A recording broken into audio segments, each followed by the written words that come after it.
درزی کو فون کر کے ناپ دے دیتی ہے کہ اتنی چسٹ، اتنی ہپ، اتنا پیٹ، اتنی کمر، اس سے بڑی بے غیرتی کیا ہوگی؟ اس سے بڑی بے غیرتی کیا ہوگی؟ اعوذ باللہ من الشیطان الرجیم، بسم اللہ الرحمن الرحیم۔ وَإِن يَمْسَسْكَ اللَّهُ بِضُرٍّ فَلَا كَاشِفَ لَهُ إِلَّا هُوَ وَإِن يُرِدْكَ بِخَيْرٍ فَلَا رَادَّ لِفَضْلِهِ يُصِيبُ بِهِ مَن يَشَاءُ مِنْ عِبَادِهِ وَهُوَ الْغَفُورُ الرَّحِيمُ۔ کہ اپنا جسم اس کو میسج کر رہی ہے، اس بیوہ کو کپڑے نہیں دینے، بتانا جو ہے لوگوں کو کہ میں نے فلاں پلازہ سے وہ دردی سے سلوائے ہیں کپڑے۔ اللہ اکبر، یہ اللہ میں محفوظ رکھے ان چالوں سے۔ یہ عدو مبین ہے، یہ کرین بن گیا ہے، اللہ نہ کرے ہمارا۔ اللہ فرماتے ہیں جب مجھ سے تم غفلت کرو گے مجھ سے تو میں تمہیں مسلط کر دوں گا، تمہارے اوپر یہ مسلط کر دوں گا، پھر یہ تمہارا کرین بن جائے گا، پھر یہ تمہیں مشورے دے گا۔ اور نہیں یار کہاں کی ہو گیا؟ اللہ بڑا غفور رحیم ہے، کر لینا 2 منٹ، کچھ نہیں ہوتا۔ پتہ نہیں یہ کرتے ہوئے تجھے موت آ گئی تو ریڈ انڈر اٹھے گا کہ نہیں؟ دعا مانگو اللہ جب ہمیں موت آئے نا دین پہ آئے، دین اسلام پر موت آئے اور ہماری زبان پر اللہ کا ذکر ہو۔ اس لیے چلتے پھرتے اٹھتے بیٹھتے سبحان اللہ الحمدللہ اللہ اکبر پڑھا کرو، اللہ کی حمد و ثنا بیان کیا کرو، دروشی پڑھا کرو۔ زیادہ دروشی پڑھنے سے ساری حاجات پوری ہو جاتی ہیں۔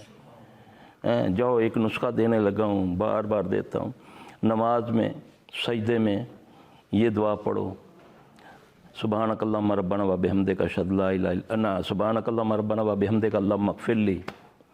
اللہ کی تسبیح بھی بیان ہوگی، استغفار بھی ہو گیا۔ تو اللہ قرآن میں فرماتا جب تم استغفار پڑھو گے، جب استغفار پڑھو گے تو کیا کروں گا؟ رحمت کی بارش برساؤں گا، بیٹوں سے مدد کروں گا، میوے دوں گا، نہریں دوں گا، امن دوں گا۔ تو سب سے قریب آدمی کب ہوتا ہے؟ سجدے میں اللہ سے۔ تو پھر جب تم یہ پڑھو گے سبحان ربی الاعلیٰ بھی پڑھو، سبحانک اللہم ربنا و بحمدک اللہم اغفر لی بھی پڑھو، سجدے میں پڑھو، رکوع میں پڑھو۔ میں پچھلے سال اس دفعہ تو کرونا تھا، حرم میں کوئی بندہ تھا، پتہ نہیں انڈین تھا کہ کہاں سے، پاکستانی نہیں تھا۔ دور سے اس نے کہیں مجھے دیکھا تو دور سے کہتا، آواز دی مجھے، میں رکا تو آ کر مجھے مسافہ کر کے مان کا کر کے مجھے کہنا سلف صاحب آپ کے لیے بڑی دعا کر رہا ہوں، آپ نے ایسا نسخہ بتایا میرے سارے کام اللہ نے کر دیے۔ کہتا آپ نے یہ دعا بتائی تھی میں نے یہ یاد کر لی ہے، نبی صلی اللہ علیہ وسلم پڑھا کرتے تھے سجدے میں، 2 سجدے کے درمیان ٹھونگے مت مارا کرو، وہ دعا ہے۔ ذرا کر کے اپنی زندگی میں تھوڑی دیر کر کے دیکھ لو، اللہم اغفر لی، یہ 2 سجدوں کے درمیان کی دعا۔ اس پر کسی کو اختلاف نہیں ہے، کسی فرقے کو، لیکن کام چور ہوں نا میں، ظاہری ہوں نا، اس لیے مجھے نظر نہیں آتا۔ 2 سجدوں کے درمیان کی دعا، اللہم اغفر لی، اے اللہ میری مغفرت کر دے، وعافنی، مجھ کو عافیت عطا فرما، مجھے صحت عطا فرما، اللہم اغفر لی ورحمنی، مجھ پر رحم عطا فرما، وعافنی، مجھ پر عافیت دے، مجھے صحت دے، ورزقنی، مجھے رزق عطا فرما۔ ظاہر ہے کہ پاک رزق عطا ہے۔ یہ 2 سجدوں کے درمیان کی دعا ہے، سیکھو، کرو، چند دن میں کرو، چند مہینے کر کے دیکھو، اگر عزت یا رزق میں کمی آ جائے پکڑ لینا، کرو نا، یہ یاد کرو نا، کرواؤ نا بچوں کو، لگاؤ نا رابطہ۔ یہ مومن کی معراج ہے نا نماز، جس سے میں کیا میری نسلیں بھی دور ہیں۔ نہیں سویا رہا میرا پتر، رات ساری تم نے کالج کی پڑھائی کی ہے، سویا رہے میری بیٹی، ساری رات پڑھتی رہی ہے، امتحان آ رہے ہیں، میڈیکل کی اسٹوڈنٹ ہے، پتہ چلتا ہے کہ آخری ایام میں پاگل ہو گئی ہے۔ ہاں جی، رات جاگ کے، رات کو عبادت پوری جاگنے کی نبی کو اجازت نہیں دی اللہ نے، اللہ نے سورہ مزمل میں فرمایا نا کہ نبی تیری جان کا تجھ پر کچھ حق ہے، کچھ سور کچھ جاگ۔ وہ خالق ہے نا بنانے والا، اس کو پتہ ہے کہ اس جسم کو کیا چاہیے، کس ٹائم میں کیا چاہنا ہے اس نے۔ وہ تو کہتا ہے سورج چڑھتے ہوئے ڈوبتے ہوئے سجدہ نہ کرنا۔ سائنس کیا کہتی ہے؟ سائنس کہتی ہے جب سورج چڑھتا ہے تو زمین سے ایسی شعاعیں ریفلیکٹ ہو کر آتی ہیں جو انسانی جسم کو نقصان پہنچاتی ہیں، اور تھوڑی دیر کے بعد 9-10 منٹ کے بعد وہی شعاعیں انسانی جسم کو اتنا فائدہ دیتی ہیں کہ اس کے جوڑوں کے اندر جو گندے فضلے ہیں، گندے ہیں مادے، ان کو جلا دیتی ہے۔ تو اشراق کی نماز کا کیا ٹائم ہے؟ سورج چڑھتے ہوئے منع کر دیا نوافل پڑھنے سے، اور جیسے ہی ٹائم گزرا سائنس تو یہ کہہ رہی ہے۔ تو وہ رب اتنا کریم، اتنا زبردست رب جو تیرا خیر خواہ ہے، انتظار میں بیٹھا ہے کب یہ رو کر کہتا ہے کہ اے اللہ مجھے معاف کر دے۔ نبی صلی اللہ علیہ وسلم پر کفار نے شرط لگائی نا کہ اے محمد صلی اللہ علیہ وسلم اگر تم سچے نبی ہو نا، آپ کے رشتہ دار تھے نا مشرکین مکہ، تو اللہ کو کہو کہ یہ صفا مروہ سونے کا بنا دیں۔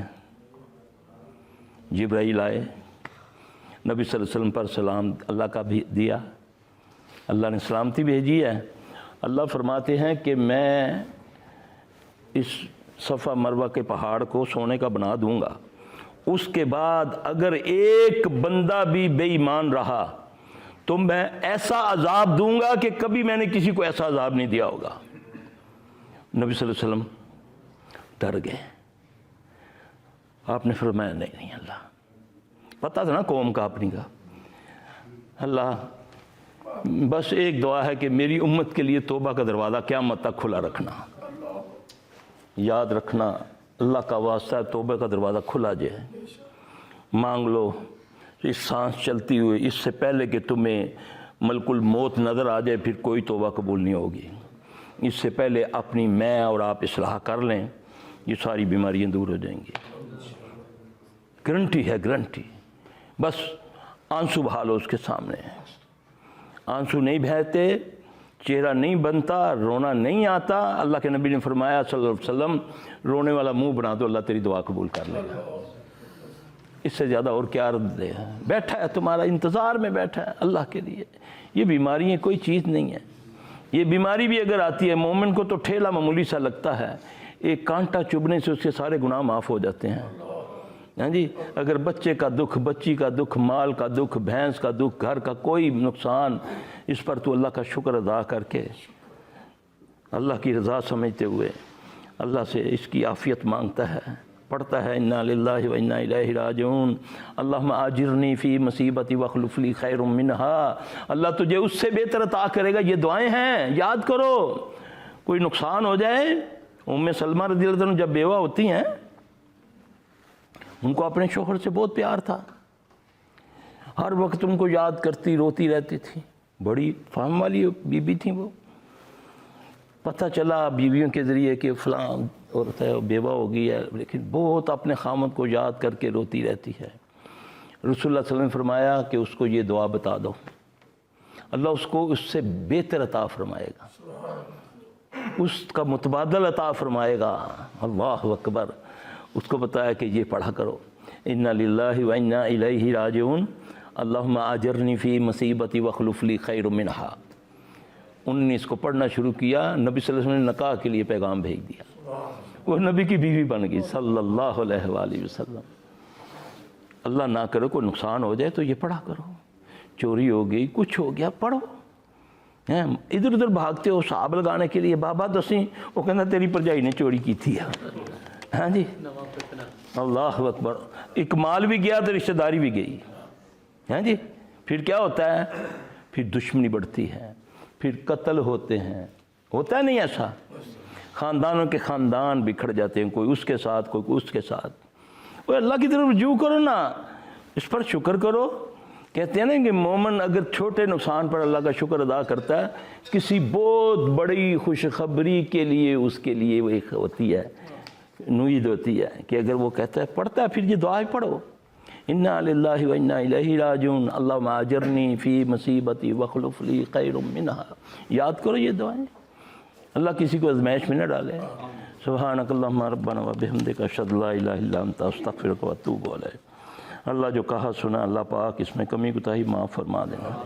یا اللہ اس کو قبول و منظور کر دے. اللہ ہمیں ہدایت عطا فرما. اللہ تعالیٰ وہ ہدایت عطا فرما جو تم نے ہدایت والوں کو عطا کی. اے اللہ وہ صحت عطا فرما جو تم نے صحت والوں کو عطا کی.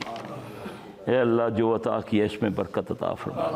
اے اللہ جو شر تو نے ہمارے مقدروں میں لکھا ہوا ہے، تقدیر تو نے لکھی ہوئی ہے نا، اللہ اس شر کو ہم سے پھیر دے. یا اللہ اس شر کو خیر میں بدل دے. اللہ کیونکہ تو حکم کرنے والا، تجھے کوئی حکم نہیں کر سکتا. تو ہمارے گناہوں کو معاف فرما دے. اللہ ہمیں ہماری اولادوں کو ہماری آنکھوں کی ٹھنڈک بنا دے. ہماری بیویوں کو اولادوں کو آنکھوں کی ٹھنڈک بنا کر ہمیں متقیوں کا امام بنا دے.